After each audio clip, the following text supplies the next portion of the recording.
All right, today on Landry.Audio, we're speaking with Carl Benjamin, better known by his online alias of Sargon of Akkad.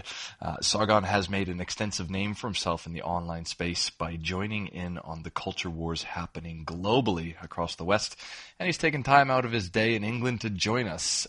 Sargon, thanks for speaking with us today. Morning. How's it going? It's very well. Before we turn on the mic, I was just explaining with the time difference. We're 9 p.m. here. We're both showered and ready to do the interview. So, awesome. Look, probably the easiest question. I'm going to ask you sort of about how you got involved in Gamergate and how you became an online personality. But once you decided to get into this space, how did you decide on the alias of Sargon of Akkad? It's a story I always have to tell, and I wish it was more illustrious. It was just one. I'm a big history buff. I'm a big fan of history, and I just happen to really like Sargon of Akkad as a character from history, probably because he's really mysterious.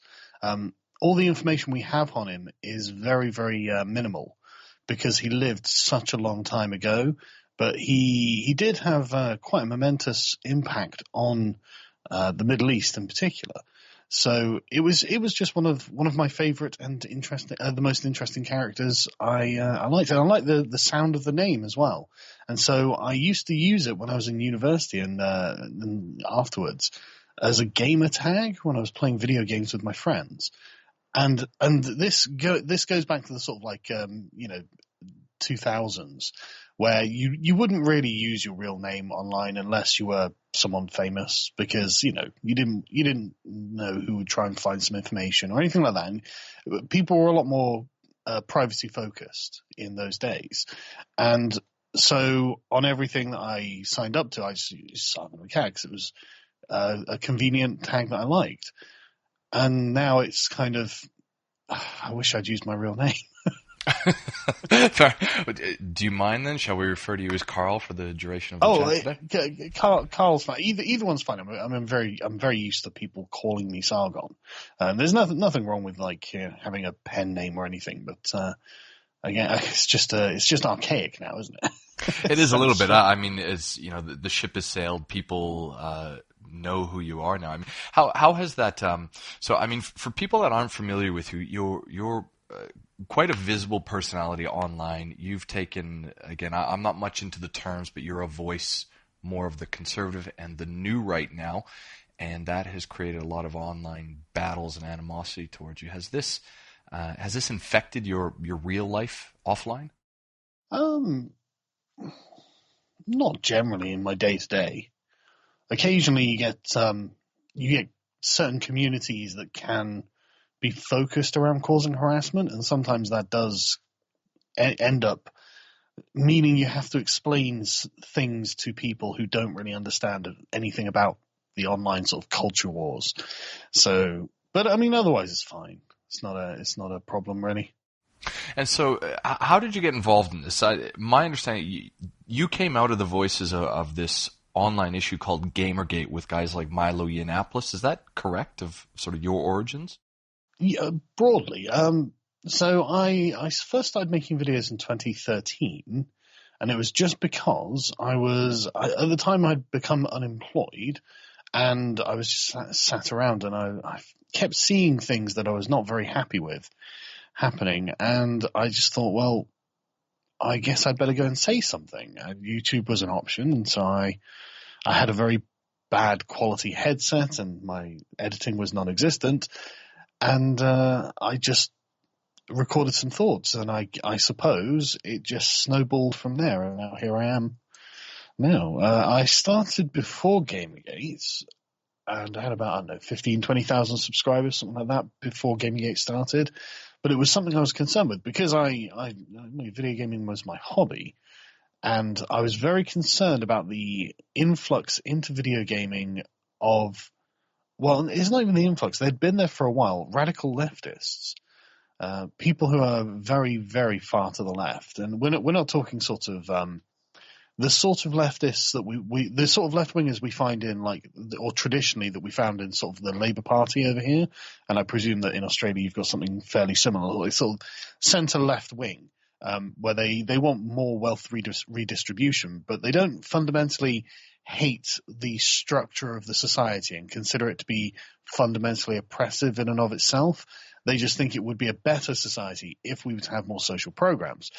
And that's the sort of center left that I came from. I consider myself center leftist, and I still think that these, social programs, some social programs are definitely useful. I mean, I still think that universal healthcare is a good idea, for example. But the left has been infected by these absolutely raging radicals from academia who have decided that Western civilization has failed to live up to its promise of the Enlightenment, and therefore the whole thing is actually something we can categorize as a deeply impressive imperialist, colonialist, white supremacist patriarchy. And that's quite the condemnation in my mind. And I really think that we live in the least oppressive societies that have ever existed. And so this attitude from the radical left is a kind of appeal to perfection and saying, well, we're not there yet, therefore our societies are bad. And I don't agree that that's a sensible way of viewing the world. But these people had infected video gaming, and they still occupy video gaming. And I mean, now video games are the least of my concerns, but it was, at the time, I didn't realize. I mean, at the time, nobody knew anything about this sort of thing apart from the proponents of it. And so everyone was just staggered with the way that they would attack people. And these are attacks when they're calling you misogynist or racist. These are personal attacks they're making on you. These are not commentaries on your person, and they get away with doing it by redefining the terms. So it essentially became something necessary for me to go and start reading all their work and finding out exactly what they thought. And I've done that now, and I've realized all these people are simply against the structure of our societies. And you can see that in the way that they attack the very foundations of just the civilization that we live in. For example, I mean, like going after gender. What is more essential to your being than gender? What is more, the family unit? What is more essential to society than the family unit? And yet these people, we will see them writing articles in major reputable outlets saying things like, science has determined that children are bad for you. It's like, good grief. Science has determined that you're happiest if you're single when you're 40. It's like, I don't believe that. We spoke with not too long ago. We spoke with Gavin McInnes, and he's huge on this issue about women who don't partner up after the age of 30, and the I guess the lack of purpose within their own lives, and then how that starts getting filled up with other things. But when we're moving on from this topic, and I guess the next natural thing when you talk about that is areas of like cultural Marxism within universities. But before we do that, this Gamergate issue, because I watch your channel, I enjoy a lot of what you have to say, but this name is it Anna Sarkeesian that keeps coming up as part of this Gamergate, and again for people like myself who weren't involved in it, and now we're sort of playing catch up on an old story.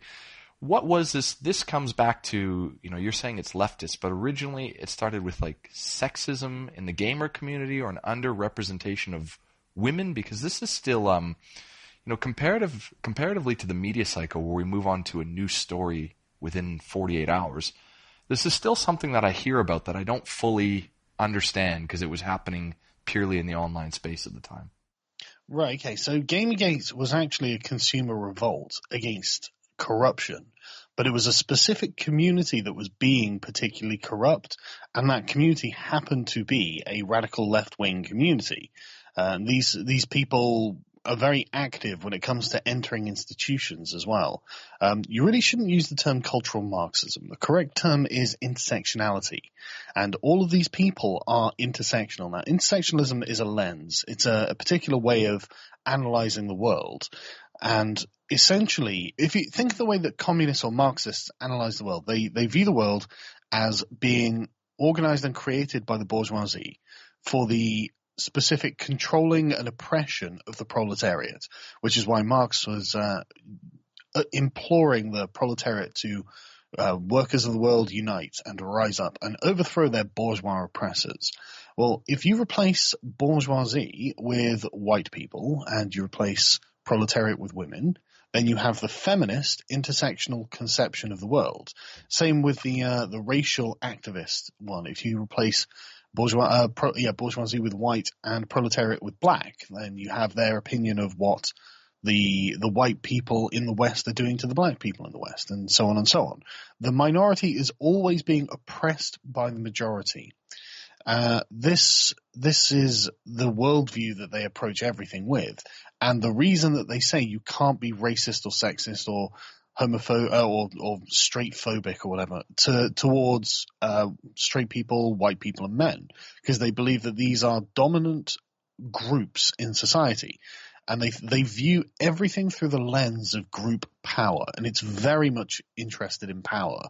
It's not interested in reason, because as far as they're concerned, these groups are not things you can change, so they are not really things that you can reason around. So anyway, these people had entered into video games, and because they have this kind of Thomas Sowell described it as the vision of the anointed. They view themselves as here on a mission to make the world as perfect as possible. And in the process of that, their own personal corruption becomes less of an issue, because they're on a sainted mission. It doesn't really matter if they embezzle some money from a video game company, or if they lie to their audience or something like that about whatever the case is, something petty. The end justifies the means. Because exactly, the end justifies the means. And in their mind, the things that they're doing will create about racial and gender and any other kind of aspect, that kind of equality, and that translates to the perfect state of being for them. And so a bit of... So what does this mean in the context of gaming? Well, it applies to anything. It applies to absolutely anything. You can apply this to any aspect of your life if you want.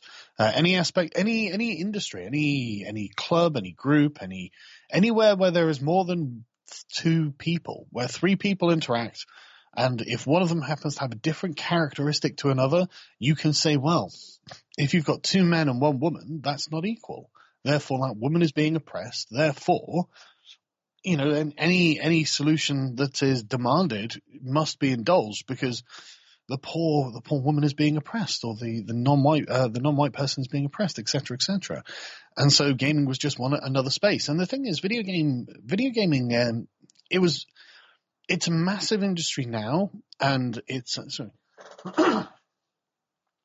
massive industry now, but it wasn't always, and I mean, it's the largest entertainment industry now, but it wasn't always, and it was very much done by very nerdy men, often straight white men, who happen to have a particular fondness for, and this made the video game industry take on an aspect that reflected the people who created it. Obviously, people, it would be very system focused. And this wasn't very appealing, generally, broadly speaking, to women.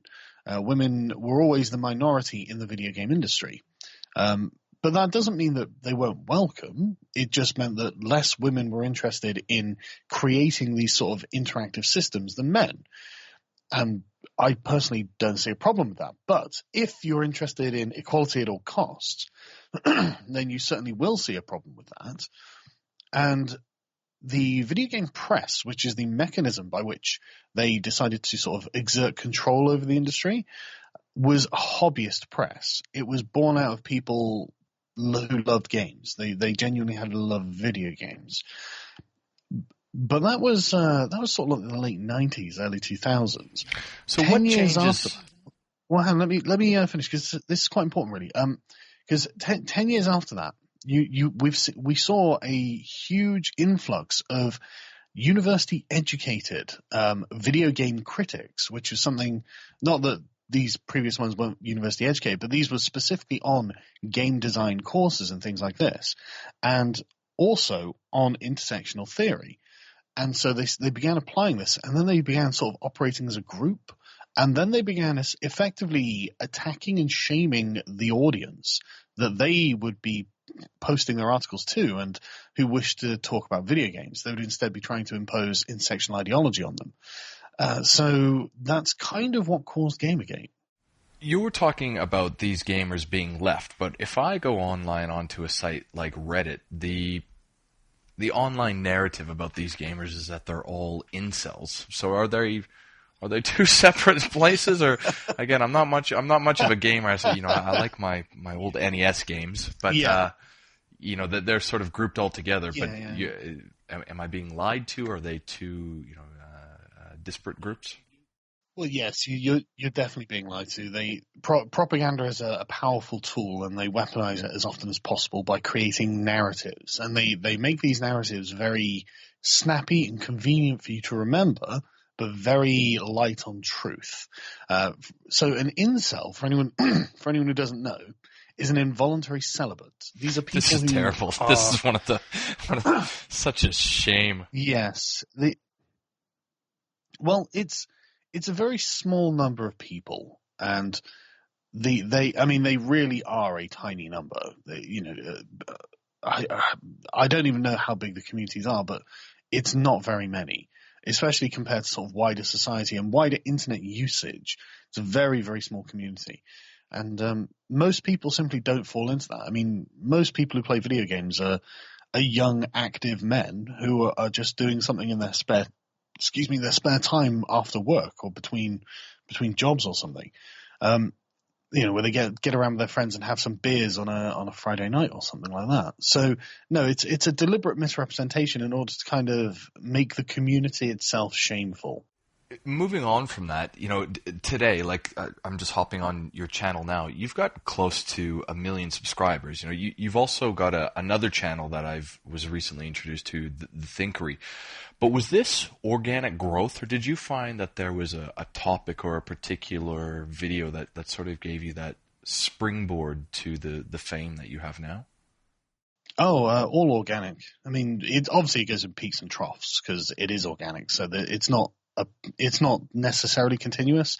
But the way that YouTube algorithm works is I get roughly 500 new subscribers a day, and I have done for years now, just because of the way the algorithms work. But it goes in peaks and troughs.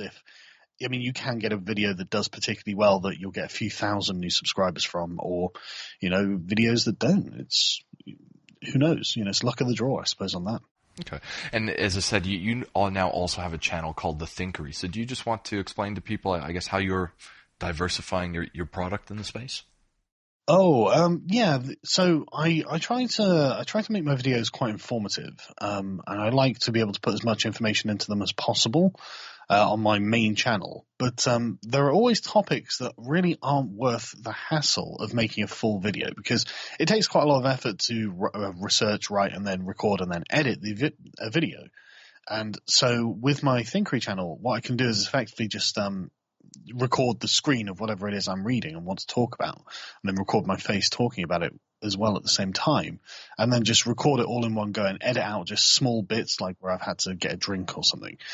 So it's very light on editing, but it means I can just talk about the subject itself without any, so I can do a video for it in about an hour, which makes my life a lot easier. And it means I get to cover topics that otherwise aren't really worth an entire long form video in and of themselves. Okay. So how has life changed for you now that you're in this space? Well, obviously it's something that's changed slowly over time. So you don't really notice it in one go. It's more a day by day thing. But I get recognized on the street quite often now. In a positive way or a negative way? Oh, always positive, yeah. Because the radical leftists who don't like to hear what I have to say about their philosophy, do not watch my channel. they do not want to hear counter arguments from me, and so they will just ignore me. Often they will block me on social media, which is fine with me. But yeah, so it's usually just people who actually do like my content that recognize me. So it's always been positive, apart from one time that Antifa spotted me at a protest. Right. How did that go? Or is there a video of that exists as well? There will be a video on one of my channels somewhere. I can't remember which one it was now. Well, it was fine. I mean, there was a big to do with a bunch of football fans and Antifa, and somehow I'd managed to get myself caught in it, and between police horses and things like this, it was quite entertaining. Interesting. Okay. Do you sort of fear one of the things that seems to be happening now? I guess it's not even really deplatforming, is it? It's complete banning of voices. As I mentioned, Gavin McInnes had his channel taken down for a few days. Tommy Robinson has been banned from Instagram. I think yourself and Facebook. You guys have been pulled from Patreon, and you need to move your services. Look, just tell us about that, and I guess what that has meant to you, and do you correspond? It's quite a loose coalition of new right voices. Are you guys in touch with each other? Do you liaise or talk about these issues together? Well, some do, some don't. I mean, I still don't even call myself right wing. I don't consider myself to be right wing. I consider myself to be very centrist, because I think that the left and the right both have good points in different regards, and they both view the world in different ways that are often kind of mutually exclusive. But I think that's to their detriment, both sides. I think that the issue is that the people who are characterizing their opponents are just so far to the left that almost anyone looks like a right winger. I mean, like in Britain, the sort of radical leftist momentum types always describe the Blairites, who are the quote unquote the right wing of the Labour Party over here, as right wingers. They're not, and I mean the Conservatives here aren't really right wingers either. So I mean, there's Can I ask you a quick question ideological about that? subversion. When I was living over there, one of the I was over there for close to 3 years, but when I popped in there, one of the things that kept coming up was Blair's New Labour, and similar to sort of Gamergate, I couldn't get a firm definition of what that is. What did Blair bring when he was Prime Minister that really sort of changed the goals or direction of Labour at the time? Essentially, he converted the Labour Party into an internationalist neoliberal party. It was still centre-left, but it had taken on a new aspect that the Labour Party had not previously had, which was very pro-intervention, for example, with the Iraq War, pro-mass immigration, pro-foreign, not necessarily just foreign investment, but globalism, I guess. Essentially, yes. Turns it into a globalist party. And the Conservative Party in my country don't really seem to have any moral foundations of their own. So everything they did, if it was presented in a moral light, the Conservative Party effectively were dragged along with it. And so now they are also the party of open borders and globalization. So we're having the same issue over here in Australia, and as you can probably tell by my voice, I'm originally Canadian, so I still watch what's going on over there. And this seems to be a trend across what would have traditionally been considered conservative democracies of being pulled further and further into this center, and it seems to be creating this void for new third parties, such as UKIP in the UK. We've got One Nation here in Australia, and in Canada you've got like the Wild Rose and a number of other sort of splinter parties that are coming about. Do you think that's fairly accurate, or why do you think that the traditional conservative parties, again, even if you're not aware of what's going on there, it seems to be a common issue, are drifting or pandering? Because they've forgotten that they're not for equality. Equality is it's a very loose term, and it means a lot of different things in a lot of different circumstances. And the only real form of political equality there is universal suffrage. One man, one vote. Obviously, this isn't perfect equality because people are more influential than one another and can more easily persuade one another to vote one way or the other. And so that's you don't get like a kind of perfect distribution of anything, obviously, when people are left free to their own devices. And this is what we would normally call liberty. And the whole point of that, like the liberal state, really in modern sort of political science terms, is not to make everything the same. It is not to make everyone equal. All we can say really is the best we can do, the only kind of equality we can really achieve is political equality, one man, one vote, because that's fair. There is no more fair system than that. And then it's up to us to make the decisions that we want to make that will end with results that are not perfectly equal across the board, but nor should they be, because to do that, you would have to specifically restrain or restrict some in favor of others for reasons that, frankly, I would consider to be unjust. So this means that the Conservatives, or any liberal party really, any classically liberal party, should be really kind of opposed to the Marxist view of equality, because the Marxist view of equality is, of course, materialistic and dogmatic. And everything is focused around this. And this really comes from the fact that the Marxists lost the argument when it came to productivity.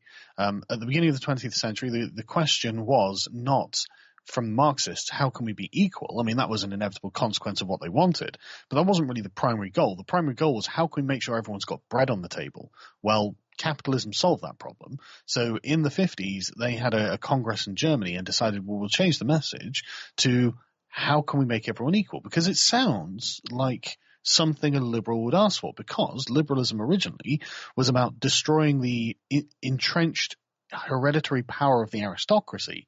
However, that's gone. Now we are political equals, and that's as far as we need to go with that. However, if that's a one-dimensional analysis, that's an analysis of political interaction.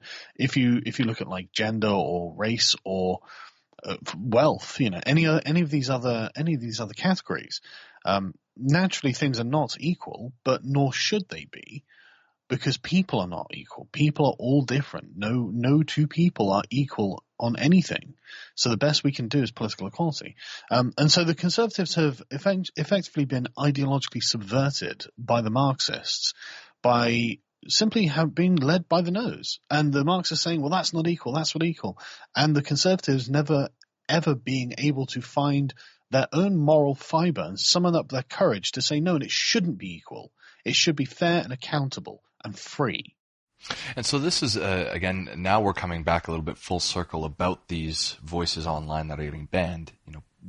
You guys are saying this, and now this is being inadvertently called hate speech and a number of other things.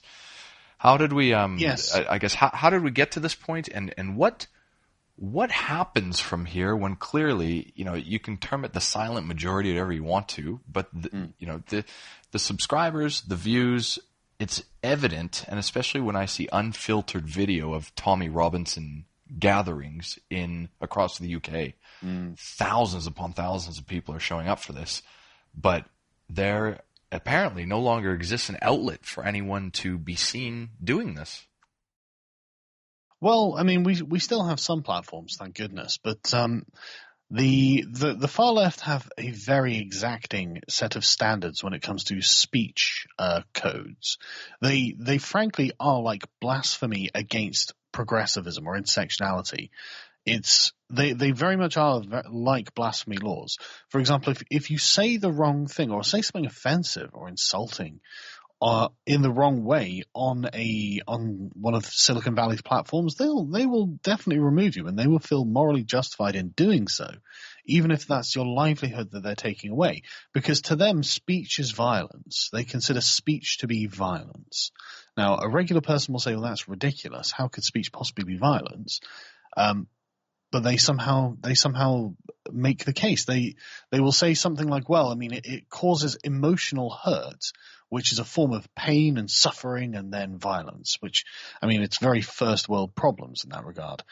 And so this is used, these effectively, the secular blasphemy laws are used to ostracize people from the public dialogue, which is another inherent contradiction and irony of intersectionality, given how they claim to be the movement for inclusivity, and they are the ones who ostracize people. What do you think is going to happen down the track then? I mean, this this deplatforming and banning only seems to be sort of speeding up. I mean, do you think this will become sort of a blanket a blanket ban, or what do you sort of see coming out of this? Because I mean, these days 5 years is a long way away. Yeah, it really is. Honestly, it would not surprise me. They're definitely becoming more censorious, and they're definitely the only reason they don't just get rid of us all is because they fear the backlash. They fear that something will happen to them, and they can't create the perfect world that they want, where people never use words they don't like. They can't do that. They will become increasingly tyrannical in their attempt to do so. And who's it, JFK, who said those who make peaceful revolution impossible make violent revolution inevitable? It's something I think is true. I think that when you censor people's ability to speak, you only leave them with violence as a means of communication. And I think that Silicon Valley have already been on the receiving end of this. There was an actual shooter in YouTube. She didn't kill anyone because she managed to shoot herself in the foot or something, or shoot someone in the foot and then shoot herself. But it was still an attempt at a mass shooting at YouTube headquarters in San Francisco. That's right. And I don't think it'll be the last. So, you mentioned you view yourself as a centrist, and again, I'm probably looking at what I'm reading about you online, which is influencing what I'm saying about you. The perception then of sort of traditional liberalism doesn't really even exist. Like even if we take American politics sort of into context, you and I are roughly the same age, and I remember sort of being pretty moved by sort of the Ron Paul movement that was going on about a decade ago that was happening in the U.S. and thinking, this is pretty cool. Those attitudes have certainly changed now in the face of like Islamic violence and some of these other issues. But even sort of classical liberal attitudes are cultural blasphemy in a lot of days. Where does this sort of leave us with conversation in terms of how we just speak with each other these days? Well, it leaves us in a kind of bind because, I mean, language is a very important thing, and all of intersectionality is the foundations on which it's built are something called postmodernism, which is another way of looking at the world itself. But it's very. Do you want to just take a second and just explain that very briefly? Postmodernism for us? Yeah. So postmodernism is a kind of cultural movement that occurred after modernism, obviously around the turn of the 20th century, and it was led by some very intelligent and influential thinkers who effectively came to the conclusion that language itself is a prison. Language only ever intersects with other language, and so you can only it determines the things that you can think, and because definitions and usages are always subjective. The interpretation of someone else's message is always subjective. It effectively means that there is no objective reality. Effectively, all we have is our description of what we think is objective reality, but even then, our senses are all subjective and different. So the shared reality we see is not really something that we could call perfectly objective, and therefore from that position, you can kind of cascade it back to say, well, at the end of the day, everyone's subjective. So subjectivity becomes the benchmark, which is why you'll hear these activists saying, well, this is my truth, as if there is a subjective truth. Obviously, there isn't. And it's been a very seductive and well put together movement throughout the sort of post-war 20th century period and up into the academy until the point we're at now.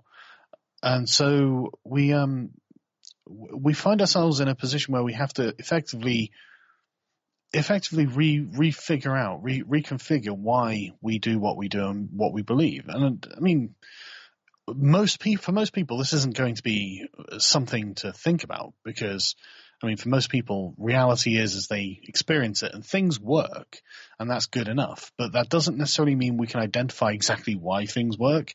And for the hyper intelligent folks who are figuring all this out, and who are behind all of this sort of stuff, that's a real problem because they like to know why things do what they do. It's I'm going to use this as a good segue because you sort of talked about collectivism, and we'll talk about the hold up with Brexit, Theresa May. But one of the other things, again, sort of connecting all these dots in the online space and the language that people use and how they group together is, and again, you've identified that you're centrist, but you know this area well, is sort of this conflation of conspiracy theorists, the UN, the EU, and George Soros, and how this all sort of this once we start veering into InfoWars type territory. It took me a long time to sort of understand that until they weren't presenting fifth degree or generational websites that were written by guys wearing tinfoil hats. But I sort of been able to sort of wrap my head around that. Why do you think there's such this disillusionment with these sorts of large organizations? Where does that hate manifest itself from? Good question. I would say that the English-speaking world has a natural tendency to be skeptical of power and a natural tendency to believe that large institutions, remote headquarters who are issuing down orders are generally going to be out of touch with what's going on the ground. And you then think so? you have more than other nations or cultures? Yeah, well, yeah, I think it is a particular view of the English-speaking world. Yes, I mean, especially when you compare it to like continental Europe. Continental Europe, they're very, especially in Germany, they've got, and you can look at surveys for this, like Bundesbank and whatnot, have got very, very high trust rating with the public, and it's not undeserved either. In Germany, there's a kind of, I lived in Germany for 8 years. There's a kind of culture of institutional trust and responsibility, a public responsibility, and so the people running Bundesbank probably are very responsible with what they do. But in the English-speaking world, we tend to be a lot more skeptical of these kind of institutions and a lot less dedicated to them, more focused on the independence of the individual. And so I think that's definitely a factor. I'm not saying that we don't trust our institutions or anything, but it's I would say a lot more skeptical, I think is the best way to put it. And then you've got the ideological direction in which these institutions are going, because the intersectional activists are very, very dedicated. They are very patient. They are willing to work their way up from the very bottom and do the grunt work that no one else wants to do in order that they will reach further and further up in these organizations. And when these activists do manage to attain any kind of position of even minor power, they will consider it meritorious to hire people who are also aligned with their way of thinking. That will be the primary, again, concern with equality, concern with social justice, and all these sort of things. That will be considered to be what is meritorious. And so they'll recruit people in their stead who follow those sort of ideologies. And so and this is exactly what happened in the gaming press, the video game press. And I realize the video game press, the video game industry might seem quaint and silly to people outside of it, but it is a massive industry with billions of dollars flowing through it, and millions and millions and millions of people who are part of it. So it's not an insignificant thing. It's just entertainment. But we saw this firsthand in the video game industry. And then the sort of ideological pieces, the ideological agenda begins to be enacted, where instead of allowing the system to run as intended, they instead try to change the system in order to create the end state that they are looking for, which is obviously perfect equality. And that starts infringing on the rights and liberties of people operating within these systems. They find themselves often no longer free to do something because they were born white or male or whatever, straight, whatever the oppressive classifications are. And that's directly opposed to this idea of utopian equality. So how do they sort of push that? It's exactly the method by which we attain perfect equality. You can't let people be free and expect them to be equal. I'm with you. I was just taking a chance to digest that. It's interesting when you think about it from that perspective. Okay. Yeah. But liberty is the opposite of equality. 'Cause, I mean, in any system, yes. if you allow people to just operate freely, they're not going to come out with an equal result. So it's a necessary thing for the intersectional activists to do. It's a necessary thing for them to essentially become tyrannical, and this is why in every single space into which I don't want to say infiltrate, but effectively it is an infiltration. But in every single space they end up inhabiting, they end up finding enemies. It's really quite amazing, but it's because of the unjust way that they treat people. It's very interesting to me, going back perhaps like 20 years or so, the way that globalism was the word of the day, and it still is within undemocratic institutions like the UN and EU. But I've been really sort of moved by this grassroots platform that's come back of nationalism. Now, I don't want to sit there and say that all these people are racist or anything, but clearly there's been a trend that's come about, like in the last 10 years, where people have finally said, like, effectively, look, I don't care what's happening with them. We're dying within our own borders, and we need to start looking after that. And I think that sort of is what has sort of set off all this distaste and dislike of the EU. So do you want to just, kind of explain for a lot of people who are out of the loop, the relationship that England had to the EU? Because I remember when I was living over there at the time, and I remember reading, what was it, the Metro? Is that the free newspaper that they would give you on the trains over there? And they were even saying that, I think in particular, like 2013 or 14, the GDP for the UK was exceptionally high. It was like 20% above what they had forecast. And effectively what they were reporting was that the next day, the EU was knocking on their door saying, oh, by the way, you now have to give us our $8 billion because you guys have been successful, and this money is going to get funneled over to France or someone. So these are the issues that a lot of people are unaware of. So can you just explain the relationship of how the UK came into the EU and where that's sort of been left up to, and why the voters said, yeah, we've had enough? Right, yeah. So Britain's always been a very independent-minded country, and really it's because philosophically England developed differently to the continent. Obviously, it was connected to it, and there was a great deal of overlap of ideas. But the English invented something called individualism, whereas the continent operated on what would be called collectivism. And this has always made the English a very poor fit for continental politics. Now, when we're talking about this, we're not. Are we pissing off the other countries that are part of the UK when we say the English at the moment? No. It's just a historical fact that okay. England developed individualism. I mean, this is before Britain became the United Kingdom. This was a process of development that took hundreds of years, and then when Britain became the United Kingdom, I mean, these ideas spread across the entire island, obviously. But they were invented by the English, and this was the invention of liberalism, really, and it changed forms when it entered onto the continent.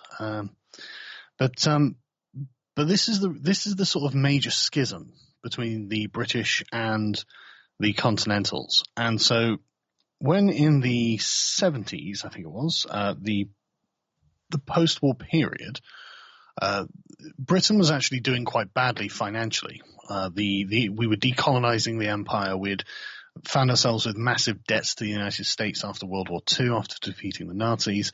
And the German economic miracle was taking place on the continent. So the continental economies were growing very, very, very rapidly. And good for them. And Britain's economy was stagnating at the time because we were losing a lot of our industrial base. So the question of whether we should enter into a European a community, an economic community, which would theoretically brighten Britain's economic prospects, was the order of the day. And the Conservative Party at the time had a referendum. I think it was the first referendum we'd ever had, actually. And we said, yeah, it seems like a fine idea to be in a trading bloc with Germany and France and a couple of other countries. I can't remember which ones it is are off the top of my head. And that seemed like a fine idea. However, it was never sold to the British people as being a political union. It was always sold as just being a sort of common market area with which we could have free trade. And so fast forward 30 odd years, and we see people like Guy Verhofstadt demanding more sovereignty, screaming for the ability to raise taxes and an army. And now we have an executive in the European Commission that is not accountable. It's not democratically elected. It is appointed. And so we find ourselves with a looming European superstate that Jeremy Corbyn described as an empire. And frankly, Guy Verhofstadt and the German finance minister, I think it was, described it that way too. And it's very strange. I think they use the language empire to describe it. But and this was simply not what the British people had signed up for. And this is fundamentally the cause of Brexit, because frankly, it just seems like people on the continent are willing to endure a different form of government than the British. And what do you think? Because during the campaign, David Cameron was Remain, Theresa May was Remain, Boris Johnson going back was actually a Remainer before he was out. Did they not see these issues, or what were the perceived benefits of staying with that trade blockade organization?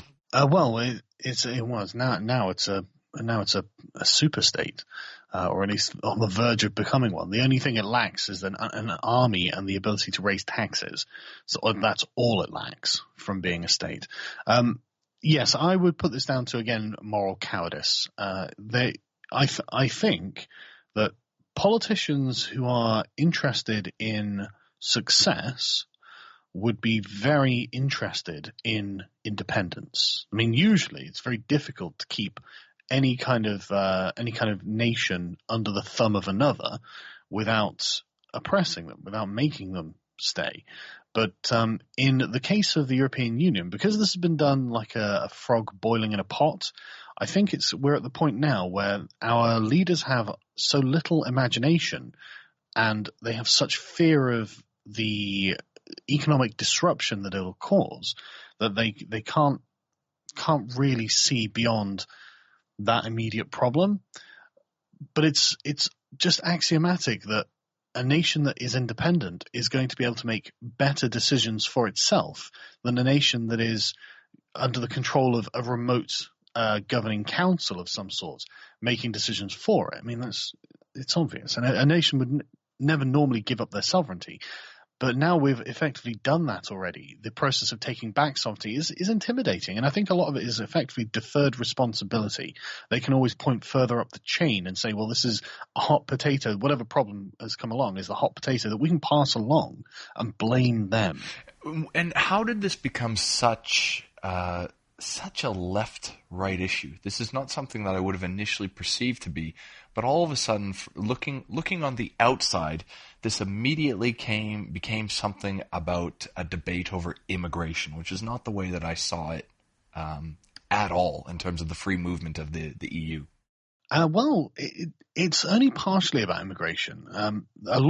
Directly after the referendum, when the results were in, and it was quite a surprise to everyone, Lord Ashcroft ran a poll with something like 12,000 people, just asking them why. Why did you vote to leave? And the number one reason was sovereignty, because the British apparently genuinely believe that they should be a sovereign nation.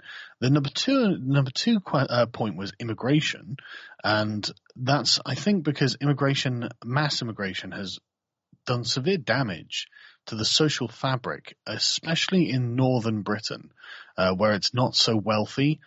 So masses of immigrants coming in have depressed wages, made jobs more scarce, things like this. And now, after the Brexit vote, there was a kind of exodus where something like 130,000 Europeans had left within a year, moving back to the continent. And now we are currently at the lowest unemployment we've had since before entering the European Union, less than 4% unemployment. Do you have a personal opinion on that? Because immigration, classical liberals and a lot of people I know are very pro-immigration because it provides the opportunity for cheaper labor and growth of the state. The conservative opinion of that is, you've already touched on that, is that they're not culturally aligned. They take up, for lack of a better term, menial or more blue collar type work. Where do you sort of fall into that argument yourself? I mean, immigration in and of itself is a fairly neutral thing. It all depends on the people involved. For example, if we were to take a heavily Islamic country, Saudi Arabia being the quintessential one, and say 5 million Europeans moved over into this country of say 23 million people, there would be significant cultural changes that the native population would probably not be very happy with. They would say, well, this isn't the way we traditionally do things. You're not following the rules. We can't relate to you because you don't socially act in ways that we expect. And so I think they would be very upset, and understandably so, by this immigration from people that they would consider to be, probably immoral because of the way they dress and the way they act and talk and drink and smoke and all these sort of things.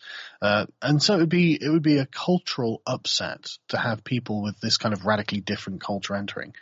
And I think that is something that should be considered. I think they should have the right of refusal to mass immigration in that regard, because they don't have any other countries. That's their country. That's where they live. That's where they come from. And they don't have anywhere else to go.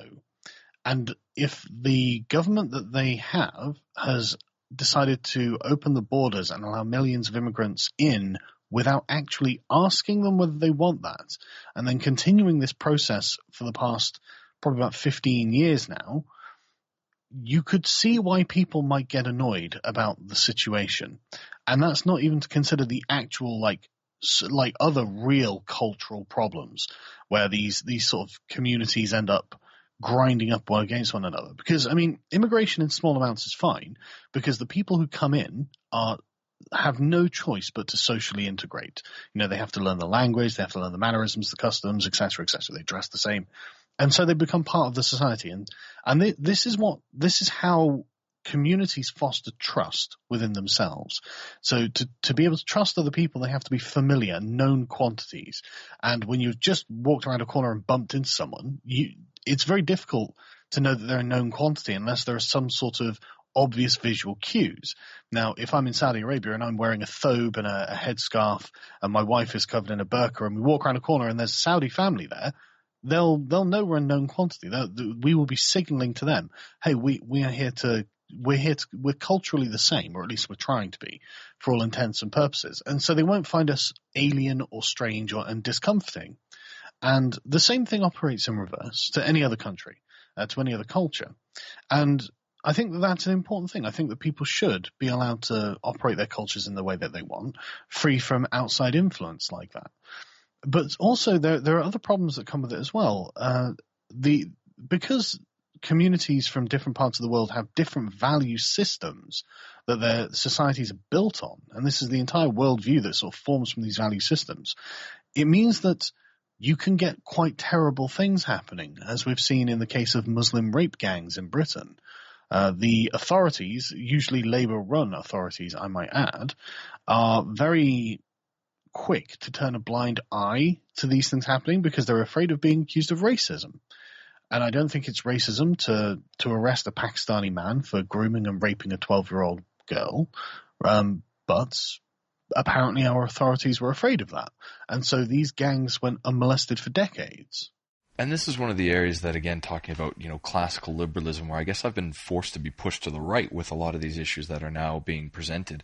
I mean, so what does that sort of mean for the future of immigration? We're now talking about the Muslim population, but Tommy Robinson bangs on it about Luton. I distinctly remember that because that's where we catch all our Ryanair flights at ungodly hours of the day.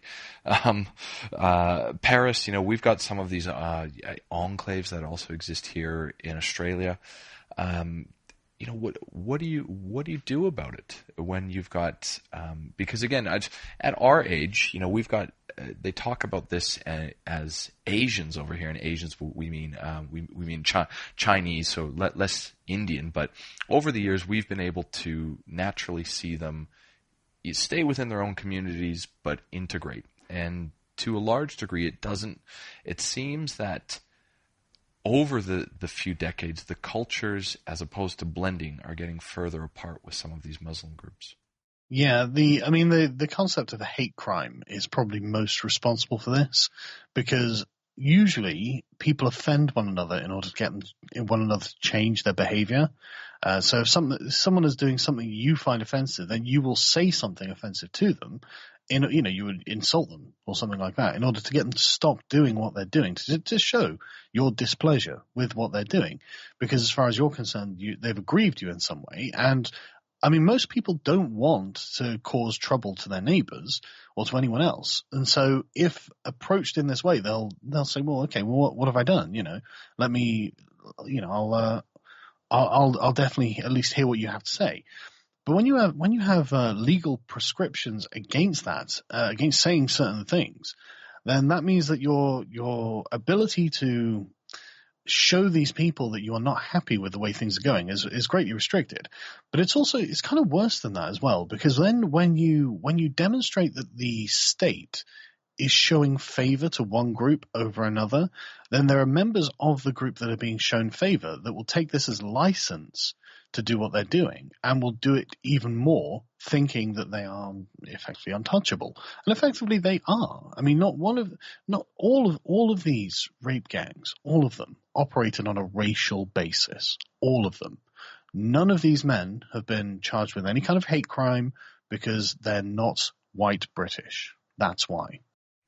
Well, there was a number of things going on there when I was living there. I remember the Trojan horse scandal was just coming to light that was going on in Birmingham. I remember reading a number of... For anyone who's not familiar with that was an Islamist plot to take over schools and indoctrinate children. And then I remember anti-drinking violence gangs that would walk around through like East London and pretty much just beat up people that were having drinks and call women slags, and sort of all of this stuff was going on. My understanding... Assaulting gay people. Yes, yeah. And I believe, as far as I know, Sharia courts operate in some sort of underground capacity or just sort of beneath, I guess, the regular law over there. Or at least there's a lot of uncovering of this sort of activity.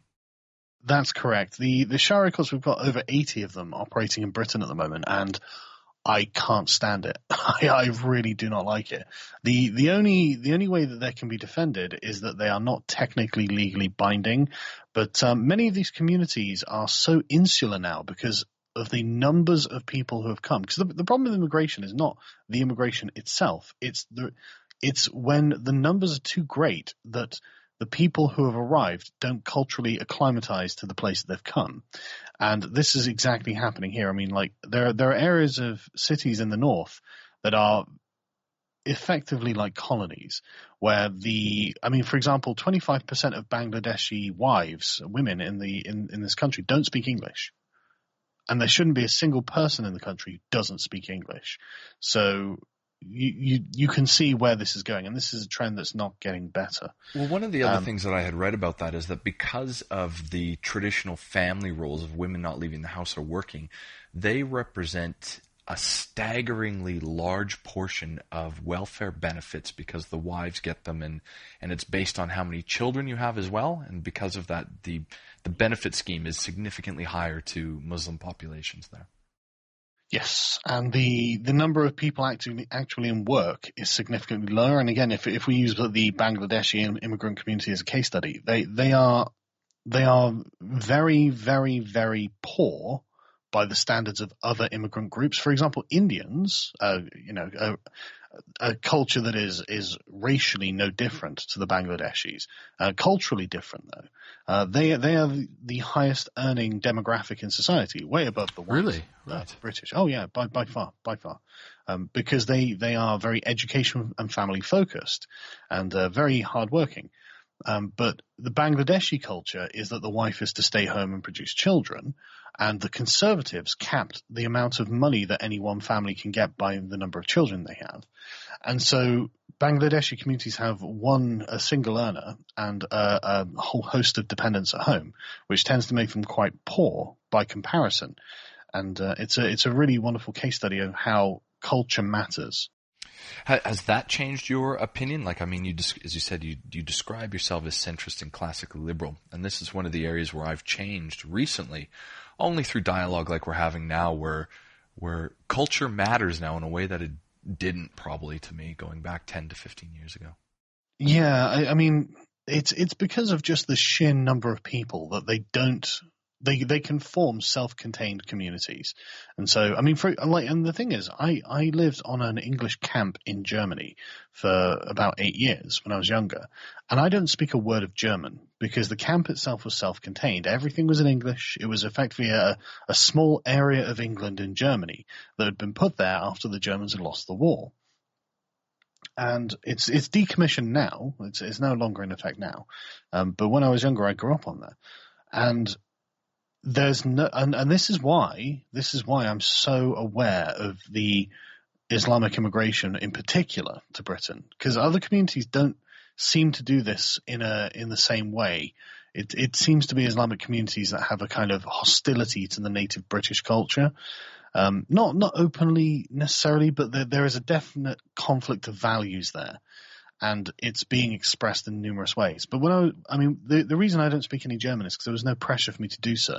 Even when I went out to German towns and cities, I would only be there for the day. So I would be effectively like a tourist. And then I'd return to the English-speaking camp on which I lived, and everything again would once again be English. So I didn't need to learn any German. And so I didn't have to integrate.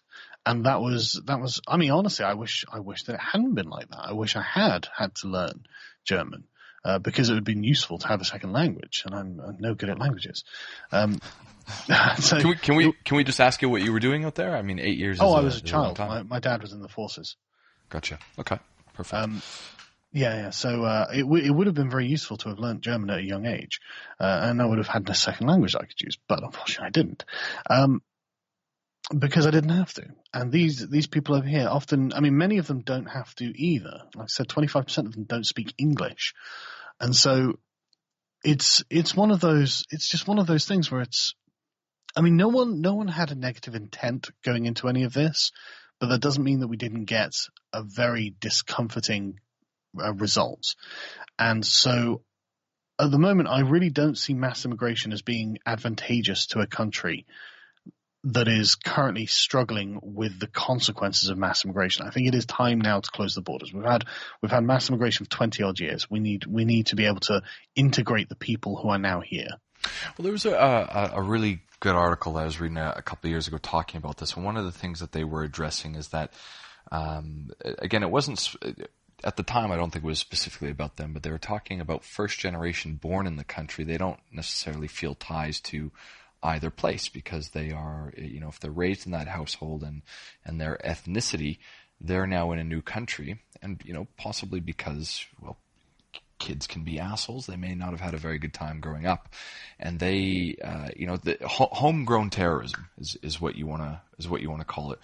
And I mean, besides closing the borders, these problems are already here now. Is there anything that you can do about it? I mean, we'll talk in a second about the different laws that exist for different people within the same country, but this is clearly not a problem that's going to go away. And now we, as we've seen in Christchurch, we are now getting the opposite effect, and these tensions don't tend to calm themselves down. No, they don't. They tend to escalate. Essentially, what needs to happen is that the new arrivals have to learn, understand, and accept the axioms on which the existing culture's values are built. For example, to use the Saudi Arabian example, if I were to move to Saudi Arabia, I would have to accept that the world is ordered as it is by divine providence from Allah. That is not the belief on which British society is built, and so people who come here have to accept that we in fact have come from an Enlightenment position where all men are created equal and must be at liberty to live their lives as they see fit to pursue their own version of the happiness. This is not a Muslim conception. This is why we see Sharia patrols and things like that. This is why we see open bigotry against gay people and things like this. They have very prescriptive instructions on how life should be lived, and when you get a sort of large enough community with a kind of a certain strain of Islam, not all strains of Islam do this, but with certain strains, so Salafist, Wahhabi strains, very purist strains of Islam, it justifies an awful lot of interfering in other people's lives and effectively trying to Islamize the area, and that's generally unacceptable to most people outside of those communities, I would say. I think it's quite tolerated, though. One of the again, I don't think you and I, the conversation that we're having now, is alarmist in any way. But no, I don't think so. You'd be surprised that when I try to discuss this with other people, the way that they, I mean, I'm not called a hate monger, but certainly it's suggested that perhaps I'm a cultural supremacist, or a number of these other issues that I'm sure that you've faced before, even though, despite, me having the color of my skin, I too am an immigrant to this country. But that seems to fly completely over the heads of people when I'm having that conversation down. Well, you're a white immigrant, so that's true. And it's another big issue where the conversation I'm having with the what's the term, with the regrouping of the farmlands across South Africa at the moment. This also seems like another legitimate group that needs some assistance, and just dead silence from sort of what I'm hearing out in the wider world. This is the consequence of intersectionality, I would say. So, moving on then, one of the other things that I have seen about this is it's typically Twitter tweets that seem to be taking up all the space now, about how the police are now throwing people in jail if you're telling someone who considers themselves transgendered your opinion on their sexual orientation. And again, I don't know how far I'm overreaching. This is why I'm talking to you about it. But this seems to be a jailable offense now. Has it gone that far? Yes, it has gone that far. You give them an inch and they will take a mile, because the concept of a hate crime or hate speech is very poorly defined, and it's very, very broad. And it's subject entirely to the personal interpretation of the person who has either experienced it or witnessed it. It doesn't even, you do not, and I'm not joking when I say the law is written to its perceived hate and perceived intent. And that is a very flimsy standard, in my opinion. And so this effectively has become like Pakistan's blasphemy laws, where if they perceive an offense towards the Prophet Muhammad, well, in the case of, say, Asia Bibi, you can be openly persecuted. And in this country, you can be openly persecuted for having what they consider to be bigoted opinions. So just to confirm then, what we're saying is that you have the ability in Britain at the moment to go out and groom and viciously gang rape, first of all, underage and quite underage girls around the ages of like 13 and 14, and get away with that. But if you're brown enough, but if you infer a man who now has breasts is still a man, that warrants some time in the slammer for you.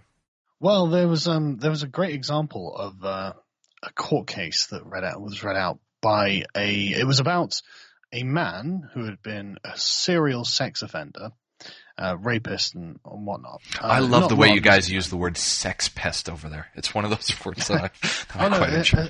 A sex pest is someone who is hassling women to try and get them to sleep with him, not a rapist. That and your the desired dogging was a big thing over the term dogging. Was it sex in the parks at dark? I don't know. Apparently, yes. Yeah.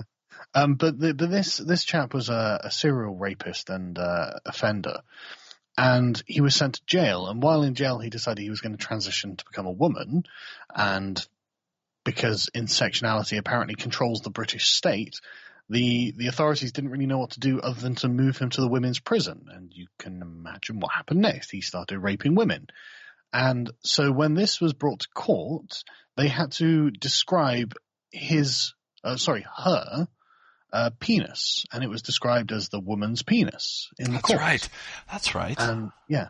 And we are legitimately at that point. And the radical leftists will tell you that some women have penises. That's right. Yeah, I have been reading about that. I don't understand the argument, and I don't think anyone with any common sense can get into it. Well, really what it comes down to is, again, it comes from the sort of apex expression of Enlightenment values, as in freedom as a concept taken to its zenith, as in that means that a gender role itself, if you can't be a These woman, are big words, Carl. Big words.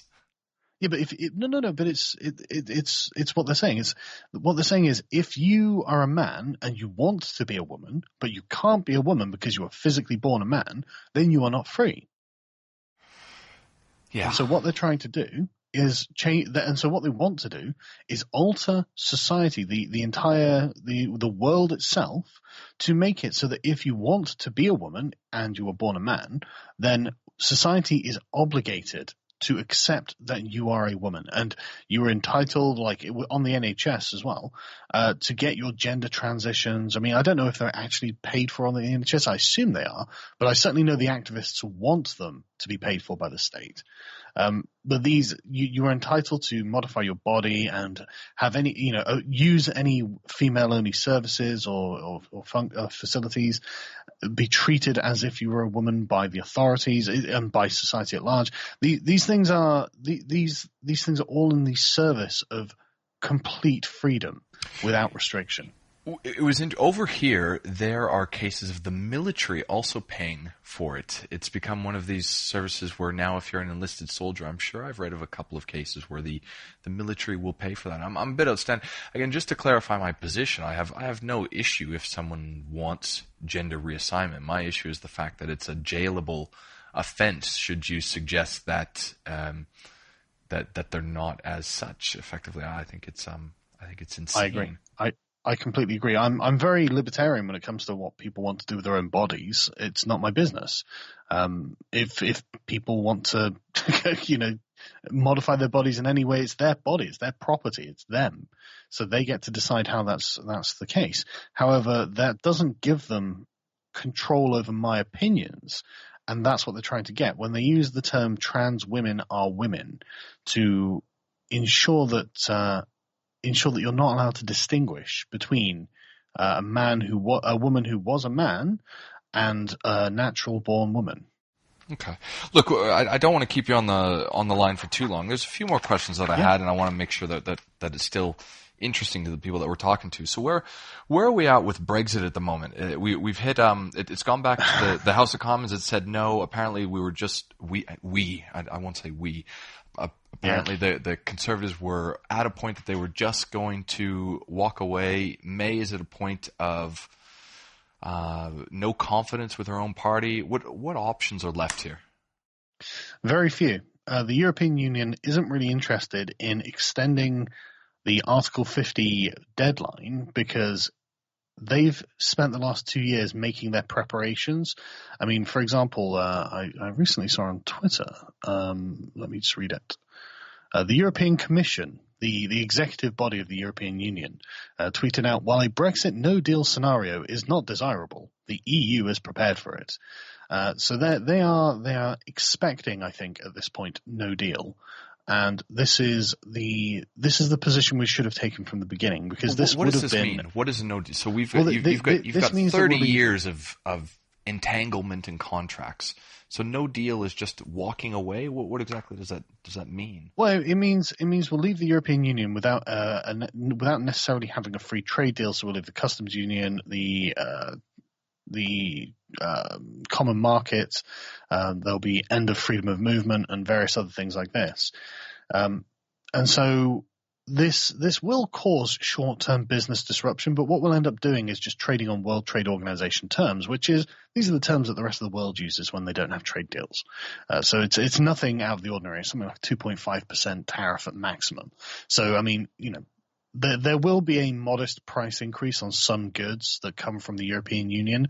But I mean, when it comes to say something like food, 70% of our food comes from outside of Europe.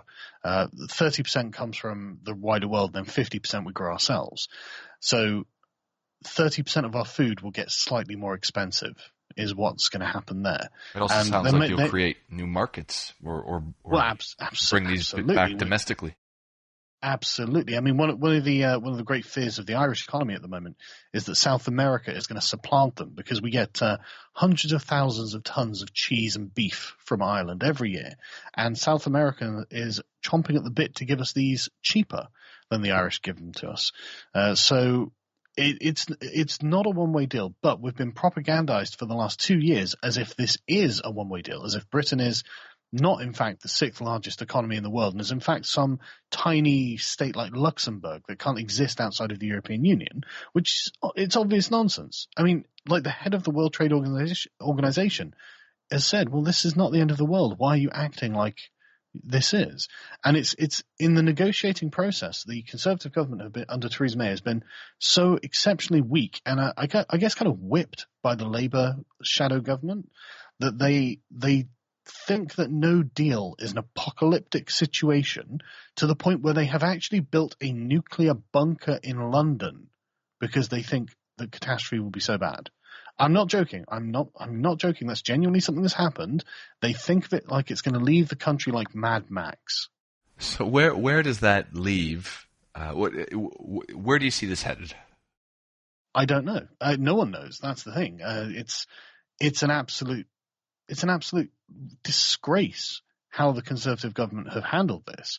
But the thing is, a Labour government wouldn't have handled it any better. The problem is that it was a sympathetic Remain government that is the problem, essentially, because none of these people really believe that the country itself can stand on its own 2 feet, and I don't really see why. I mean, 100 years ago we were the world hegemon. I think we'll be okay, but I mean they've just got no confidence, and so this has put them in a position of remarkable weakness when it came to negotiating, to the point where effectively the only deal that Theresa May could get the EU to agree to was, I mean, an outright surrender. Basically the same as being within the European Union, but just without the powers of having influence over the European Union. So worse than remaining.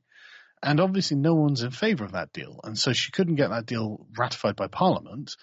And so we're coming to a cliff edge on the 29th. The European Union has agreed to an extension, but even like people like Michel Barnier, the chief negotiator, has just shrugged and said, well, why? We're not going to agree to a different deal. You can't make us agree to a different deal.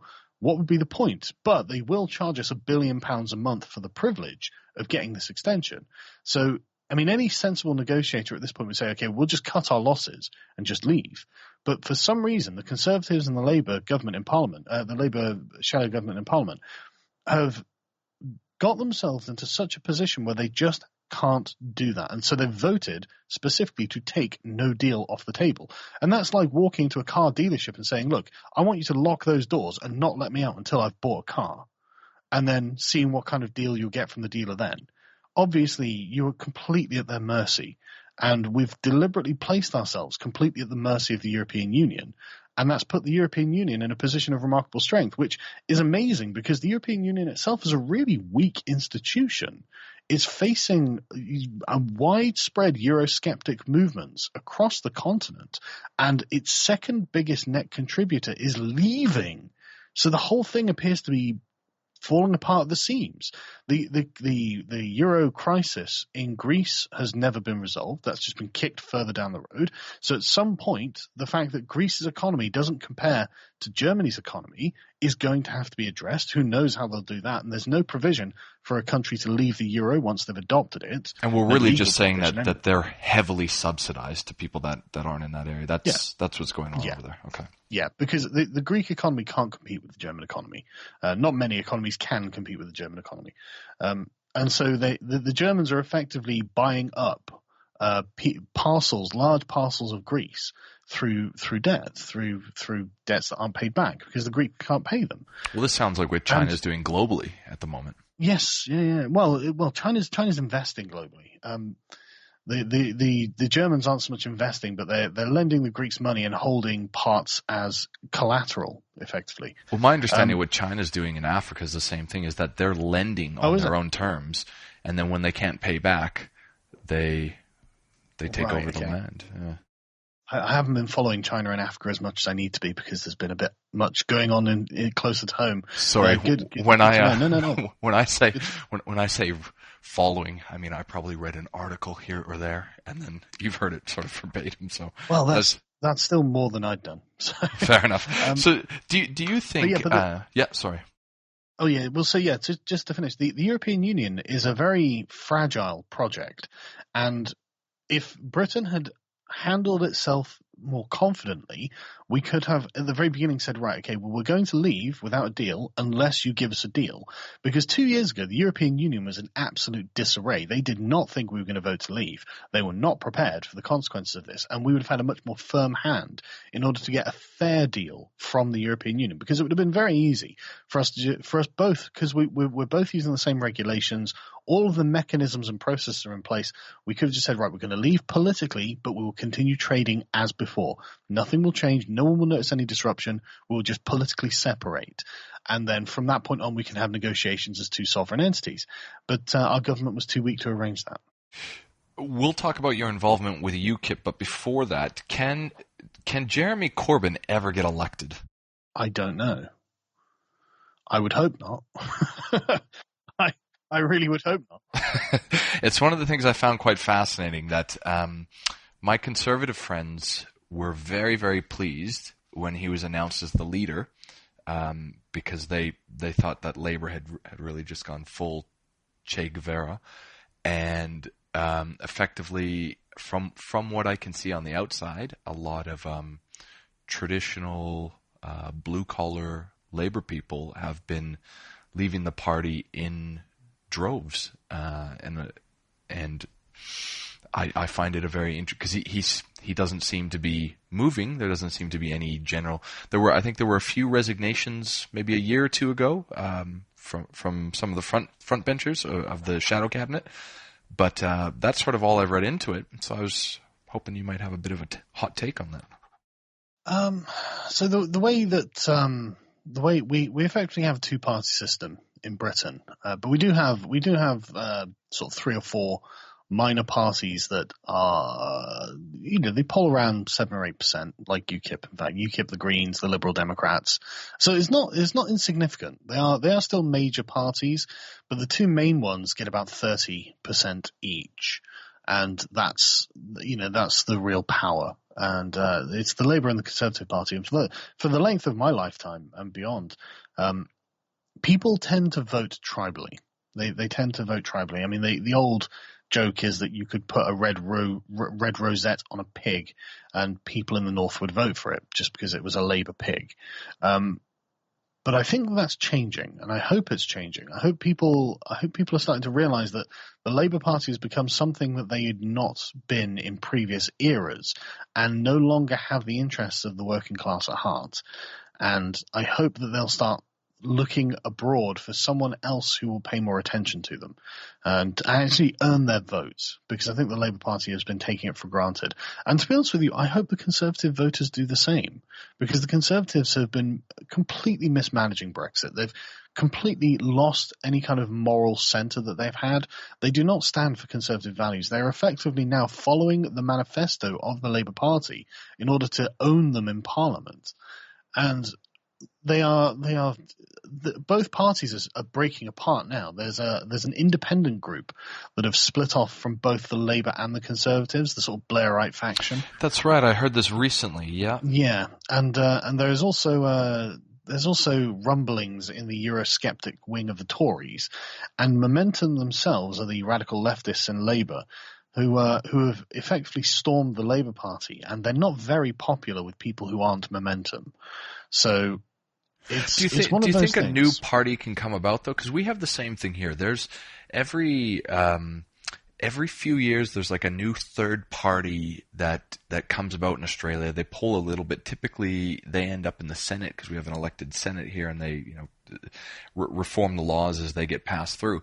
But we actually only lived we were in Putney in London. We only lived a couple blocks away from Nick Clegg when we were there, and to see sort of his downfall at the election a few years ago, where the Lib Dems were I think they were the official opposition at the time, and then they immediately.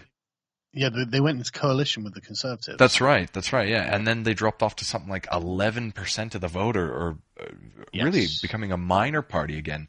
Do you think there's any sustenance or appetite for a new emerging party that can hold its own as an established, entrenched organization? I mean, one would hope so. It's really down to the voters. If they want to vote for the established parties that have brought us to this position, then there's nothing we can do.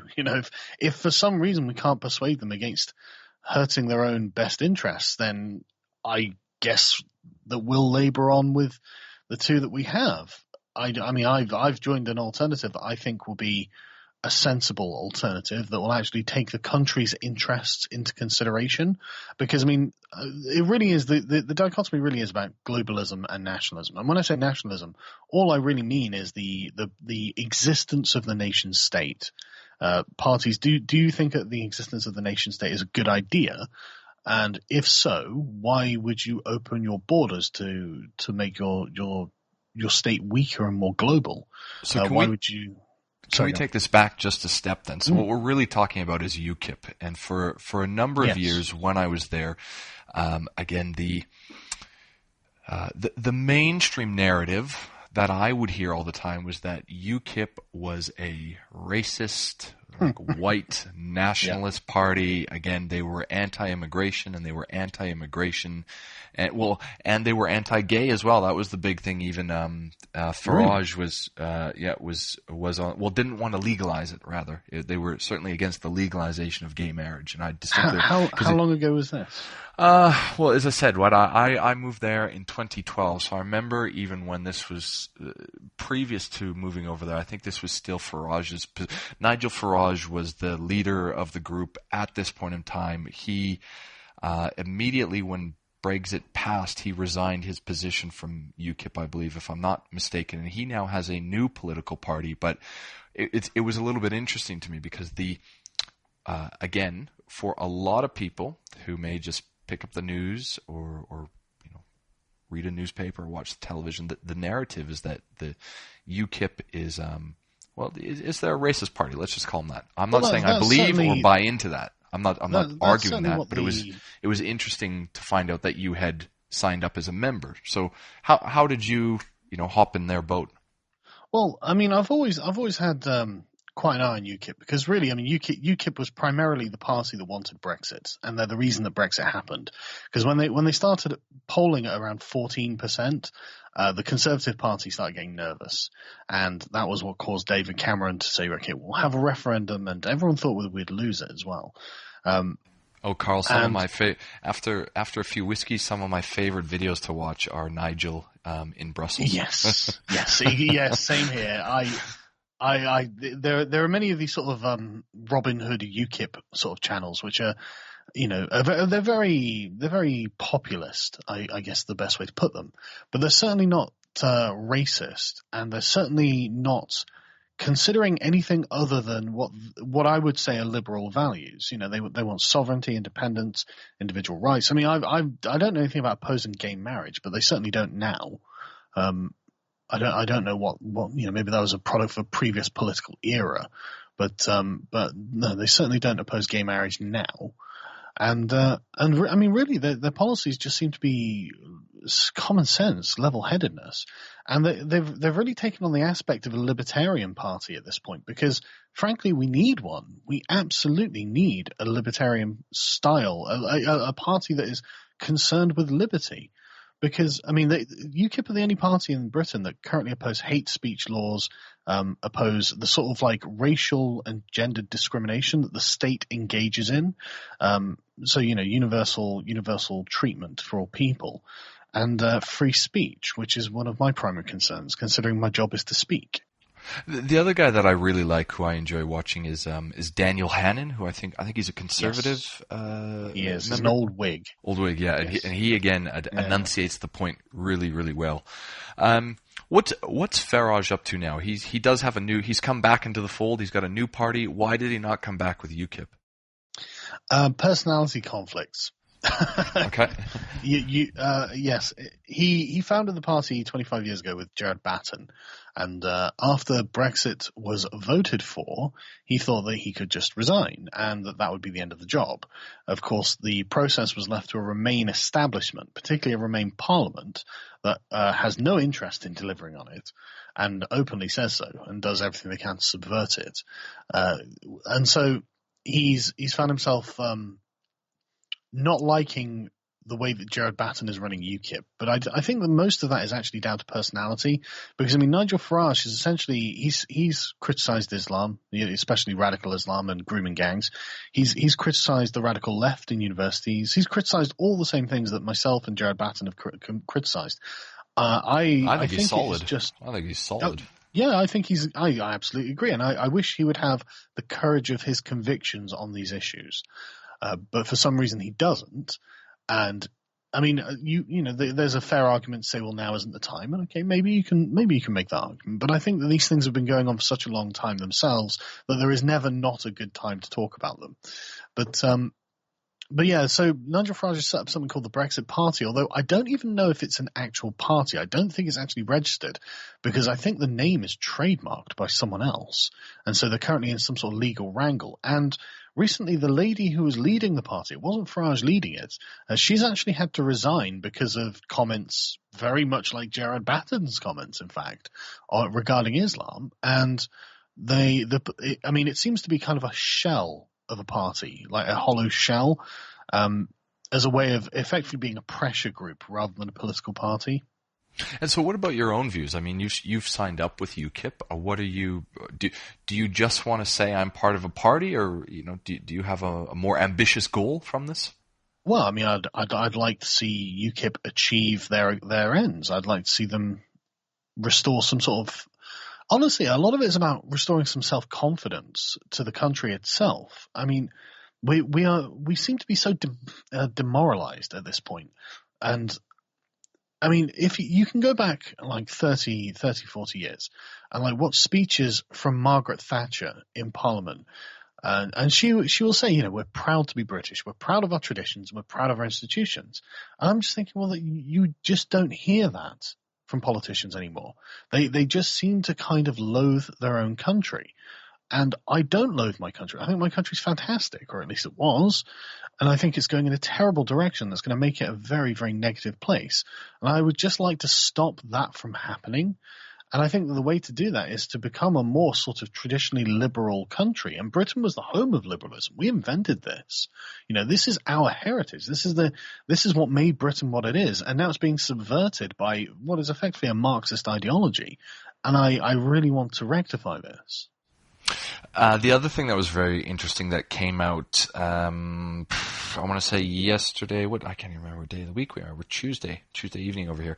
The Mueller Report came out about Trump's involvement in Russian collusion, and I am just loving this meltdown that I seem to be seeing all around me, where apparently none of it matters anymore because it wasn't done in depth enough. They were paid off now from the start.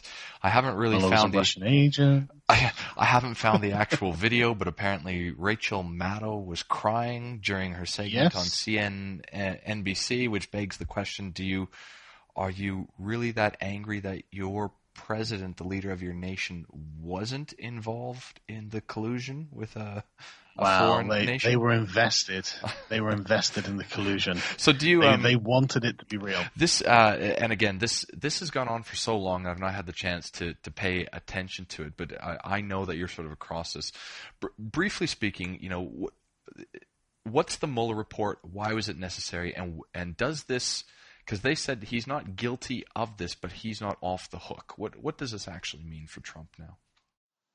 Well, as far as my read on it is that they spent 2 years, $25 million, sorry, and thousands and thousands of interviews and subpoenas and all this sort of thing, to effectively find that not one person in Trump's campaign actually colluded with Russians.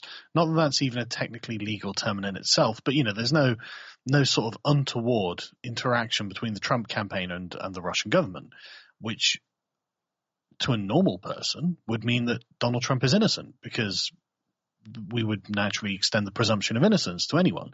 But the sort of Democrats who have been, normally, yes, the Democrats who have been running this are effectively desperate to ignore the results of their own failures. They're desperate to avoid having to take responsibility for losing to Donald Trump. And it's become a kind of cult where they are obsessed that Donald Trump has to be evil, and he has to have gamed or manipulated or cheated the system in some way. Otherwise, they have to come face to face with their own failings. And I'm sure they don't want to do that. Do you have a read on? Actually, one of the questions that I don't know if you follow it this closely, but one of my mates who he's anti-Trump, but he's very conservative, and he doesn't like that Trump is a faux conservative, rather. And he said this doesn't really let him off the hook, because why did he can Jeff Sessions? Do you know much about that, or do you have a take, sort of, I guess, on Trump's involvement? I'm afraid I don't know why he can Jeff Sessions, but I mean, Trump was a New York Democrat for many years. Oh, I know that.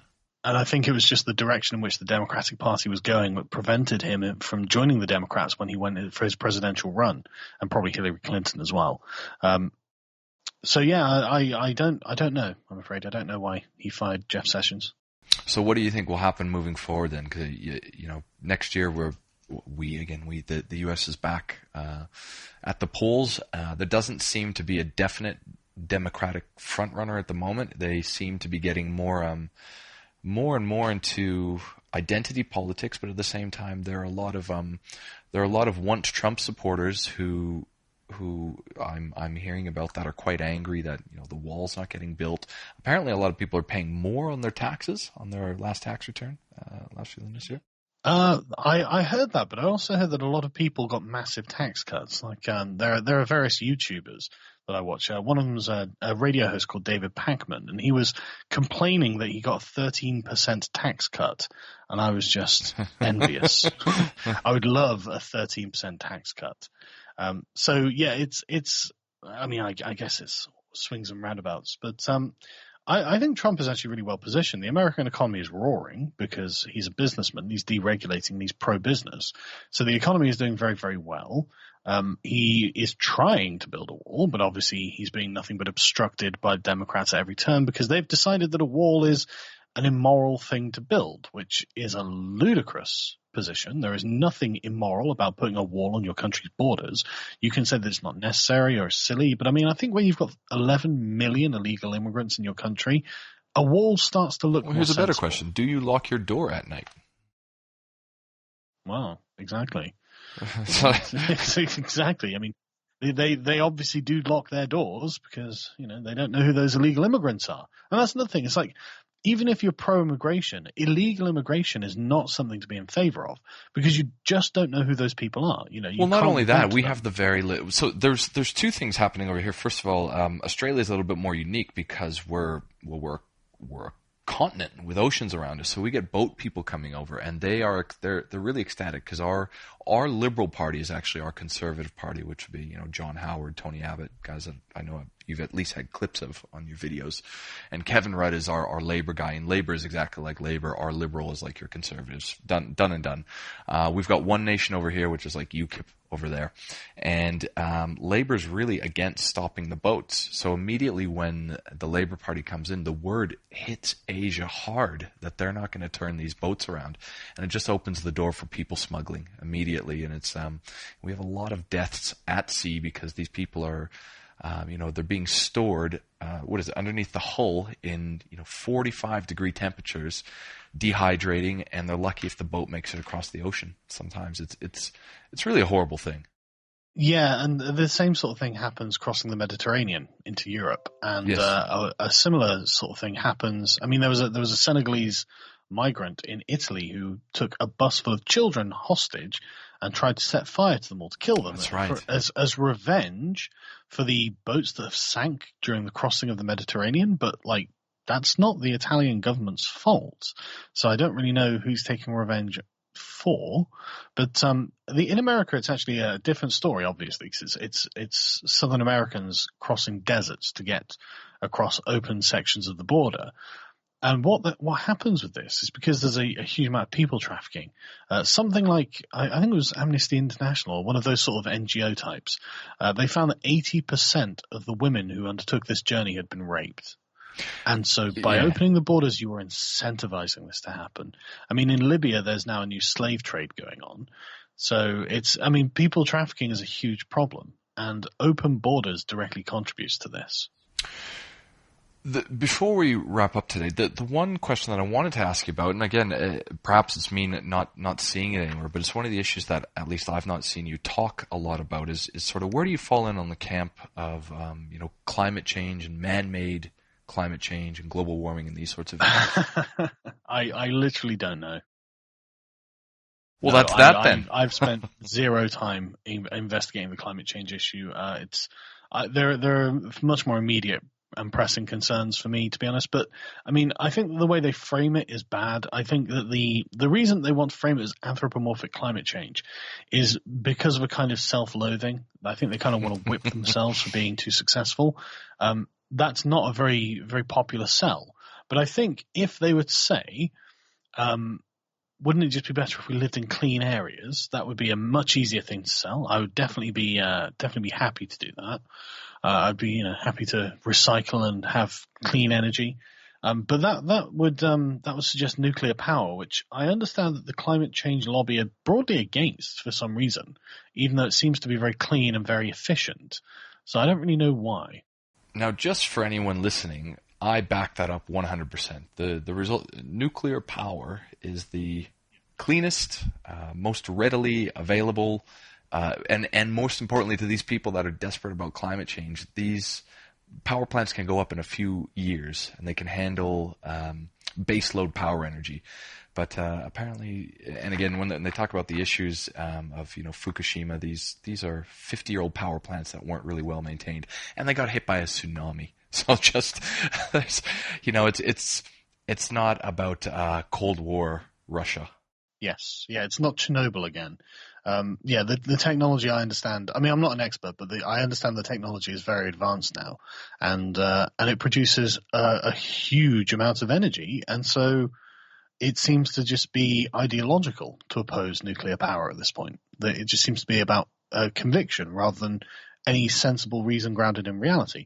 And I'm all for electric cars and things like this. I mean, great, get off fossil fuels. I mean, there'll be so many benefits if we can somehow stop using fossil fuels. Like, I don't like the Middle Eastern regimes that are based on oil. I don't like them as governmental structures. I think their social systems are oppressive.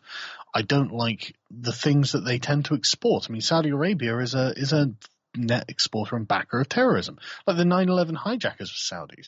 I would like to relegate the Arab Peninsula to being the kind of backwater that it always was. Again, but oil has made them wealthy, and undeservedly so, in my opinion. And the sooner that we can get onto electricity, electric-powered cars, and anything else, the sooner we can break our political ties with these places. So, well, this will be an interesting thing for you to read about. In our Canadian title that I published, one of the big things is there's an Alberta and Prairie secessionist movement that's starting to gain steam, which is Alberta, Saskatchewan, and Manitoba. And the issue is that Alberta, which is where I'm from. I'm from Calgary, Alberta, originally before coming over to Australia, and it is it's an enormously prosperous country because they have oil reserves and shale oil that's readily available. And to the left of them, you've got British Columbia, which is a green voting province, and then out east you've got Ontario and Quebec. And again, which have got a lot more Green and NDP voters, and they don't want these pipelines being built. So what they're doing is they're depressing the Alberta economy. But the primary issue of this is that Canada has equalization payments, and Quebec is the primary beneficiary of that. So Alberta is literally paying, very similar to what you've been talking about with the EU, where the existing oil money that's making Alberta prosperous is getting funneled out to Quebec and benefiting Quebec and Ontario, where they don't want the oil, but they're the recipients of the help. And the amount of money that they are getting over there, from what I'm being told, is allowing them to access socialized programs cheaper than you can get them in Alberta, because they're getting them subsidized from Alberta. Yeah. And it's creating this 40% secessionist movement over there that's gaining steam. It's interesting. Well, I mean, it's a completely predictable consequence of what is obviously a form of unfair treatment. If it's one state's oil that is subsidizing the services of another state to the point where they're cheaper than the state that they're coming from, of course you're going to feel resentful about that. It would be strange not to. Indeed, it would. Carl, I've been hammering you with questions all evening over here. Before we wrap up, is there anything you want to talk about, or what's on your mind otherwise? Or do you just want to go have a cup of coffee and call it a day? I think I'm going to go grab a cup of tea. I think we've covered quite a lot, and hopefully it was fairly lucid.